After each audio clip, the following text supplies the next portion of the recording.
Les concepts sont un concept bien connu de tous les fans de K-pop. Que ce soit mignon, élégant, mystique, girl crush ou sombre. Un concept dicte l'apparence et l'ambiance de chaque production de K-pop et est essentiel pour définir la direction créative et l'identité d'un artiste. Au fil des années, différents concepts sont tombés en désuétude et d'autres sont devenus populaires. Et la plupart des artistes essaièrent de s'adapter ou d'incorporer des concepts tendances dans leur musique, pour rester à jour. Mais alors que l'industrie de la K-pop devient de plus en plus saturée, un nombre croissant d'artistes ont décidé de prendre une voie non conventionnelle et de tenter de se démarquer de la foule, en adoptant des concepts bizarres et parfois scandaleux.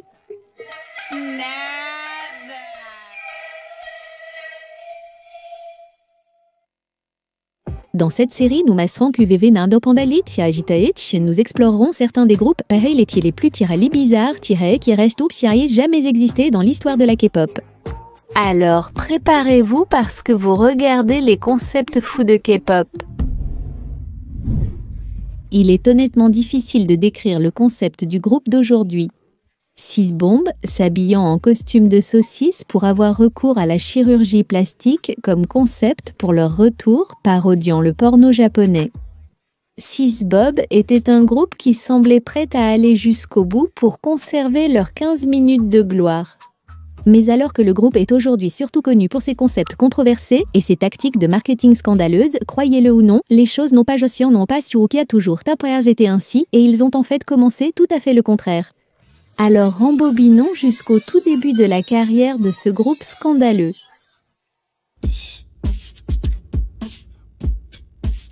Six Bomb a en fait été formé dès l'été 2010 et était composé des membres Soa, Navi, Uihyun, Jiwoo, Subin et Sumin.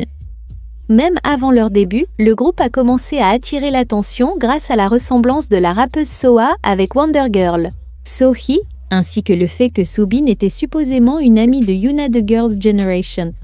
Cependant, les filles n'étaient pas intéressées à gagner en notoriété pour leur apparence ou leur relation. Elles voulaient plutôt impressionnées par leur talent.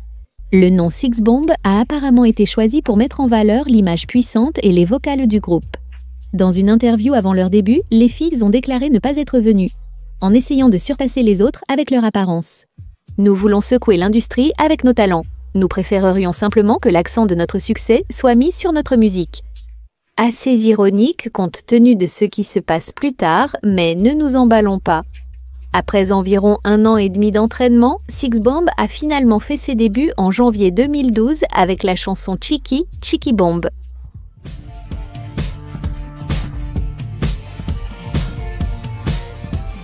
Cependant, dès le début, le groupe a rencontré de nombreux problèmes. On rapporte que la membre Sumin est tombée dans un escalier et s'est blessée aux jambes juste avant les débuts. Elle a donc dû quitter le groupe avant même le début des promotions de début et a finalement été remplacée par une nouvelle membre, Ji-young.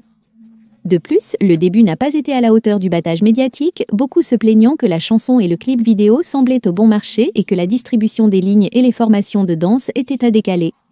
Ce qui, je suppose, est à prévoir compte tenu du changement soudain de membres.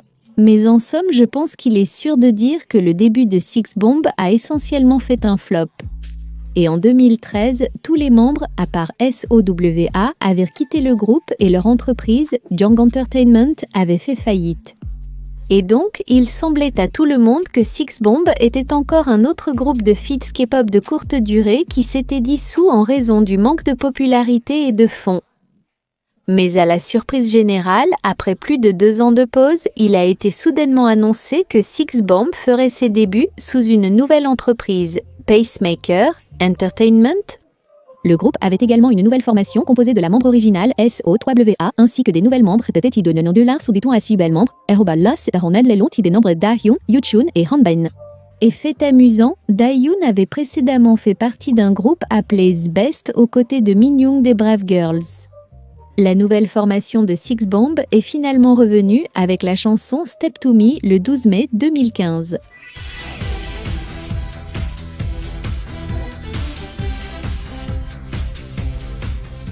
Cependant, cette chanson a également fait l'objet de critiques pour son faible budget et sa faible qualité. Il semblait que leur entreprise, Pacemaker Entertainment, avait également des difficultés financières car ils n'avaient dit même pas les fonds pour filmer un clip vidéo pour ce retour. De plus, les membres étaient également vêtus de tenues bon marché, composées de chemises néon dépareillées et de collants. Les collants étaient souvent de si mauvaise qualité qu'ils étaient pratiquement transparents. Et le groupe a réellement créé une controverse lorsqu'au cours d'une performance, ils portaient des collants verts néon qui exposaient leurs sous-vêtements noirs. Des fancams de cette performance ont été partagés sur des forums tels que Gasangi.com et Sixbomb a rapidement gagné le surnom du groupe avec les tenues super embarrassantes. Évidemment, la plupart de cette attention était négative. Mais c'était la plus grande publicité que Sixbomb avait jamais reçue tout au long de leur carrière jusqu'à présent. Et c'est semble-t-il à ce moment que Sixbomb et leur entreprise ont eu une épiphanie ou une sorte de réveil. Je veux dire, l'entreprise avait désespérément besoin de fonds. Et je suppose qu'ils ont réalisé que le moyen le plus rapide et le plus facile de faire connaître le nom de Sixbomb était de recourir à la controverse et au marketing de l'indignation, alors ils ont décidé de refondre complètement le concept original de Sixbomb. Les jours où ils essayaient de façonner l'industrie avec leur talent étaient révolus, les rêves d'essayer de, vous savez, se concentrer sur leur musique étaient à partie. Ils allaient pleinement assumer leur image controversée en tant que groupe avec des tenues super embarrassantes. Et ils ont vraiment fait honneur à ce nom.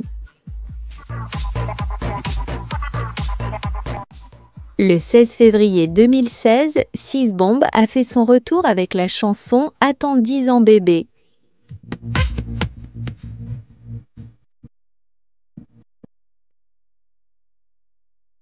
C'était la première chanson du groupe à attirer l'attention du grand public, obtenant plus de 4 millions de vues. En quelques jours, quelques jours. Cependant, cela n'était pas dû à la chanson elle-même ou au talent des membres, mais plutôt aux affreux bodys en latex rose que le groupe portait tout au long du clip. Honnêtement, on dirait un contenu provenant directement du dark web. Les combinaisons auraient été achetées en Amérique et auraient coûté à l'entreprise plusieurs centaines de milliers de won. Mais je suppose que l'investissement a porté ses fruits car Sixbomb a immédiatement commencé à faire le buzz sur Internet. Les internautes les ont comparés à divers aliments, disons moins que parfaits, tels que du poulet cru et des saucisses. Les chaînes de télévision à travers la Corée se sont empressées d'interdire les tenues de leurs émissions musicales et le groupe a fait face à de nombreuses critiques pour leur concept prétendument sexuellement explicite et inapproprié. Ce que, pour être honnête, je n'ai jamais compris parce que je ne trouve rien de sexy à voir un tas de saucisses danser à l'écran, mais à chacun ses goûts, je suppose. Les gens ont également critiqué la qualité du retour lui-même, beaucoup commentant que la chanson sonnait mal et que le chant et la danse des membres étaient sans éclat. Comme si tout cela ne suffisait pas, c'est également à cette époque que les internautes ont découvert que le membre N-Beat avait précédemment joué dans un film 19+. Avant de rejoindre le groupe, ajoutant ainsi à la liste des controverses du groupe et consolidant leur image bon marché et inappropriée. Les membres ont admis qu'au début ils se sentaient nés contrariés et dépassés par l'afflux massif de commentaires en malveillants, mais ils ont rapidement dû apprendre à accepter toute la publicité. De plus, toute l'attention n'était pas négative. Il y avait certaines personnes qui soutenaient réellement les filles. Et lors de leur spectacle de retour, ces fans ont même créé des bâtons lumineux en forme de saucisse rose en signe de soutien. La chanson est également devenue virale en Chine, obtenant prétendument un total combiné de 160 millions de vues sur divers sites de médias sociaux chinois. Grâce à cela, le groupe a pu faire une tournée dans le pays pendant 2 mois et se produire dans plus de 45 villes différentes. Et ils ont même réussi à décrocher leur premier contrat commercial plus tard cette année-là en tant que mannequin pour un jeu mobile chinois. Il est clair que ce retour a été un succès d'une manière ou d'une autre. Mais Sixbomb savait que si elles voulaient maintenir leur notoriété nouvellement acquise, elles devraient aller encore plus loin pour leur prochain retour. La prochaine fois que nous entendrions parler de Sixbomb serait au début de 2017. À ce stade, la composition avait encore changé, les membres Yoo-chung et Han-Beat ayant été remplacés par Gabin et Sylvie. Et il a été annoncé que le groupe ferait son retour, avec citation un autre concept choquant. Cependant, les internautes étaient sceptiques que Sixbomb puisse surpasser leur précédente frasque. Après tout, qu'est-ce qui pourrait être plus choquant que le concept du costume de saucisse ? Eh bien, les internautes ont eu un choc lorsque le 8 février, le groupe est revenu avec leur piste de pré-sortie intitulée « Devenir plus belle avant ».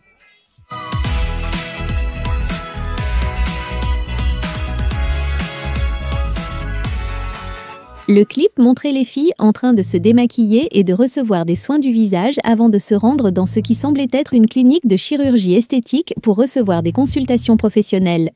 Les photos teasers et la couverture de l'album montraient également les filles enveloppées de laser et de bandages, ce qui a conduit à des spéculations selon lesquelles les filles recevraient une chirurgie plastique comme concept pour leur retour.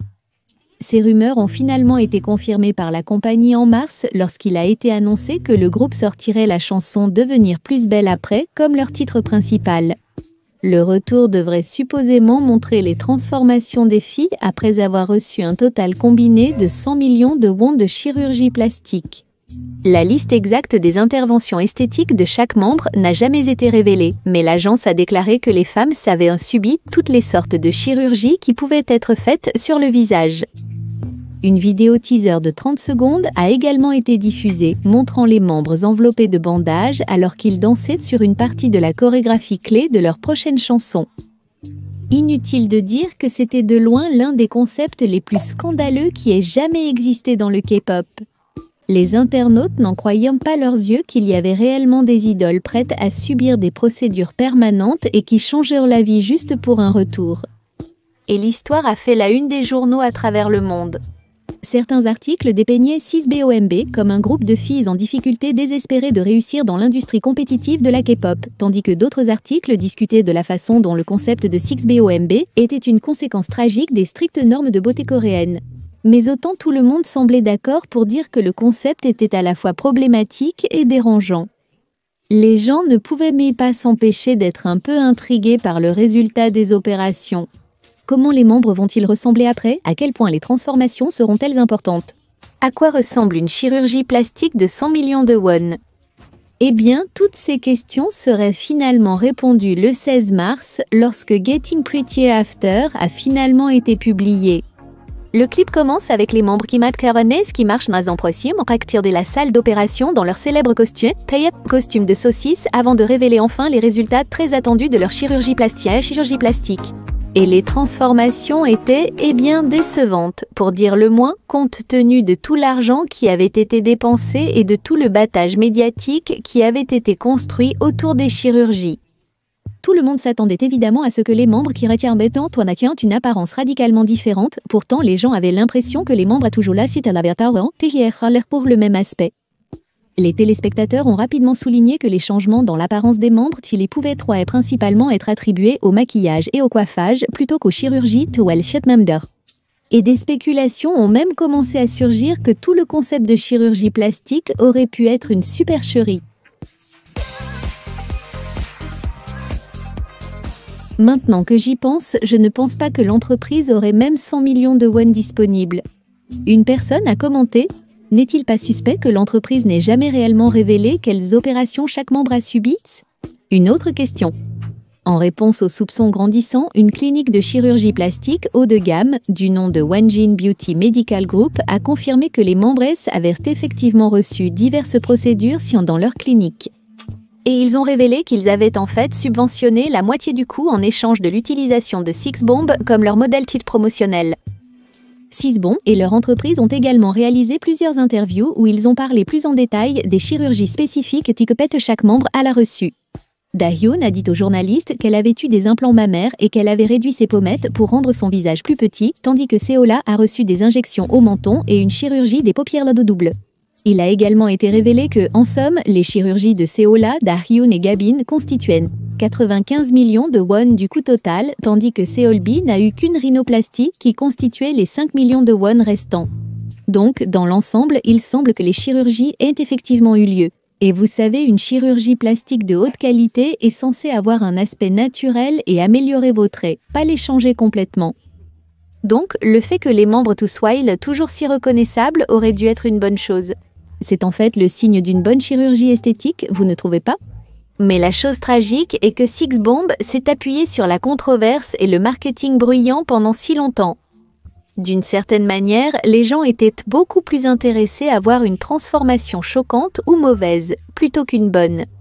Les spectateurs s'attendaient probablement à ce que les membres ressemblent à Holly London ou quelque chose du genre, et donc leur chirurgie plastique subtile et naturelle n'était tout simplement pas à la hauteur. Et c'est la chose à propos de ces types de groupes controversés. À un certain point, les gens commencent à vous voir plus comme un désastre que comme un véritable être humain sur main. Votre bien-être n'a plus d'importance car les gens se soucient uniquement du facteur de choc que vous apportez. Eh bien, Six Bomb n'a pas réussi à livrer.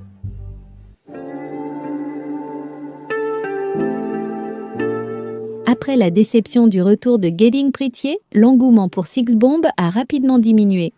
Tout le coup a été considéré comme un gadget raté et beaucoup de gens ont commenté que le 100 millions de won aurait été mieux dépensé pour améliorer la qualité de production du groupe.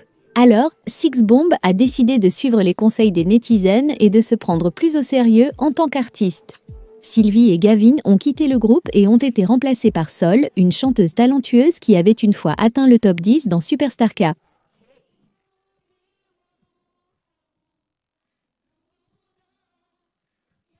Tout au long du reste de 2017, le groupe a sorti plusieurs ballades, y compris In the Moonlight.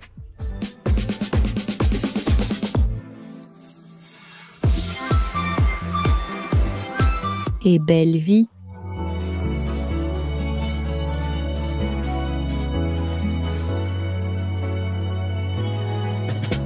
Ces ballades n'étaient pas seulement une amélioration en termes de composition et de qualité, elles ont également mis en valeur les belles voix, belles voix, Ces chansons étaient techniquement ce que les spectateurs demandèrent depuis tout ce temps, mais au moment où elles ont été réellement publiées, les gens ne semblaient pas intéressés et les chansons ont à peine reçu de l'attention. Puis, en juillet 2018, le groupe a fait ce qui semblait être un dernier effort pour regagner l'attention du public avec la chanson Hiccup.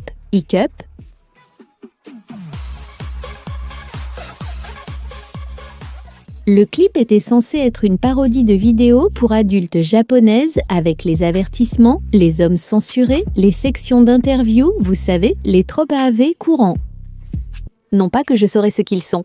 Le clip a évidemment été jugé inapproprié pour la diffusion et la chanson a également fait face à une controverse de plagiat en raison de ses similitudes avec Pound the Alarm de Nicki Minaj. Mais malgré tout cela, Hiccup était toujours considéré comme plus doux comparé aux autres retours de Six Bomb, donc il n'a pas vraiment suscité beaucoup d'intérêt de la part du public. Enfin, en novembre 2018, SIXBOMB a sorti ce qui serait leur dernière chanson, une ballade émouvante intitulée Your Neighborhood.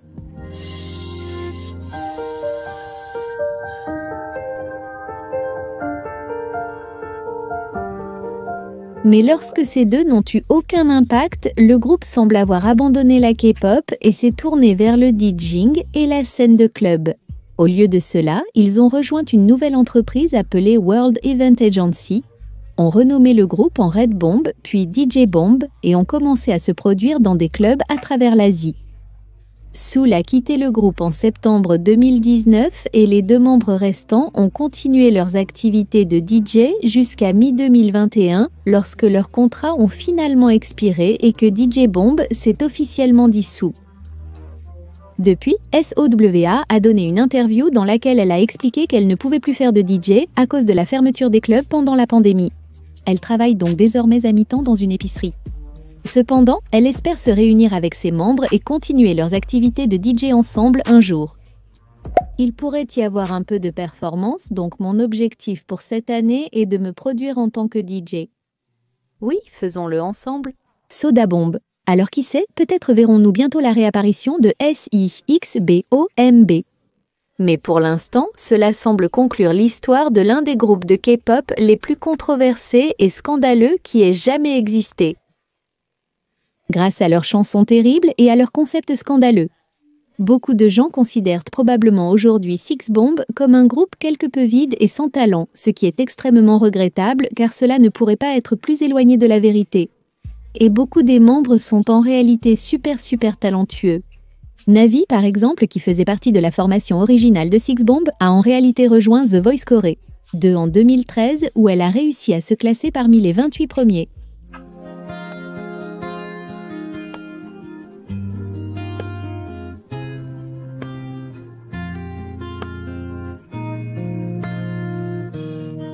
Dain, qui a rejoint le groupe en 2015, est également une chanteuse super stable.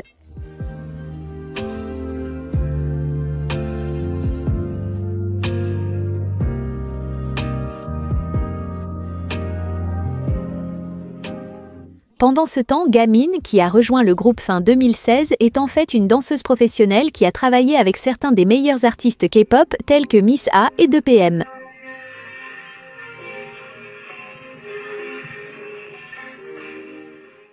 Et Sol, qui a rejoint le groupe en 2017, est, comme je l'ai mentionné précédemment, une chanteuse exceptionnelle qui a réussi à se classer dans le top 10 de la saison 1 de Superstar K.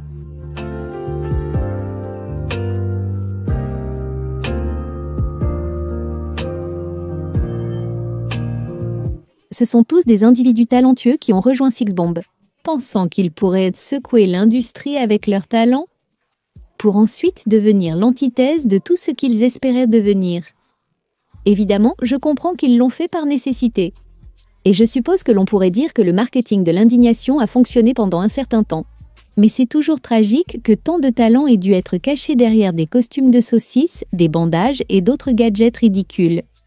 Et en fin de compte, je pense que Six Bomb est juste un autre exemple des efforts que certains idoles doivent faire pour se faire remarquer dans l'industrie du K-pop, compétitive et saturée. Mais en tout cas, ce sont mes pensées sur l'histoire. Et sur cette note, honnêtement, YouTube est aussi assez compétitif et saturé. Donc je suis ici en portant mon costume de saucisse pour vous aujourd'hui. Et j'espère vraiment ne pas avoir à aller plus loin que ça pour vous faire vous abonner. Si vous avez aimé cette vidéo, mettez un pouce en l'air, abonnez-vous et cliquez sur l'icône de la cloche. Et j'ai aussi un Patreon où je télécharge de la musique, des vidéos, des réactions et des documents de recherche. Si cela vous intéresse, n'hésitez pas à le vérifier. Un grand merci à Exeter pour avoir sponsorisé cette vidéo. Sur ce, à bientôt les amis. Au revoir.